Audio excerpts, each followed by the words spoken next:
ہم کیسے کسی کو گمراہ کہہ سکتے ہیں؟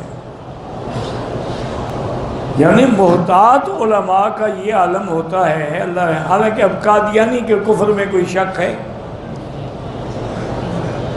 یعنی امت کا متفق علیہ مسئلہ ہے کہ قادیانی کافر ہے۔ مجھے یاد ہے حضرت چنیوٹی رحمۃ اللہ علیہ، مولانا منظور احمد صاحب ہمارے تو بھائی بھی تھے، دوست بھی تھے، والد صاحب کے پاس آئے کہ یہ فتویٰ ہے، یہ لکھ دیں کہ مرزا غلام محمد قادیانی کافر ہے، مرتد ہے۔ ایسے انہوں نے کہا کہ عزیز میں نام لکھ کے نہیں لکھوں گا، میں یہ تو لکھ دوں گا کہ جس کا یہ عقیدہ ہو کہ حضور کے بعد نبی آ سکتا ہے وہ کافر ہے، وہ کوئی بھی ہو۔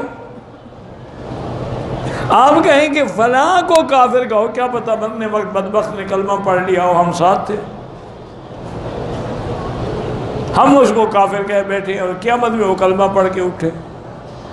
تو اس لیے اتنا ڈرتے تھے وہ، حالانکہ یقینی بات تھی کہ بھی مرزا کافر ہے، مرتد ہے، تمام امت کا اس پہ فتویٰ ہے۔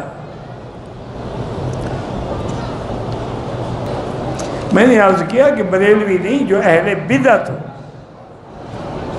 اہل بدعت کے پیچھے نماز نہیں ہوتی۔ کیونکہ دیکھیں نا ہمارا جو ہے نا اہل سنت والجماعت، تو اگر ہم کافر کے مقابلے پہ تو اپنے آپ کو مسلمان کہیں، اہل بدعت کے مقابلے پہ اپنے آپ کو اہل سنت کہیں، اور صحابہ کے منکر کے مقابلے پہ والجماعت کہیں گے۔ جماعت سے مراد صحابہ کی جماعت ہے۔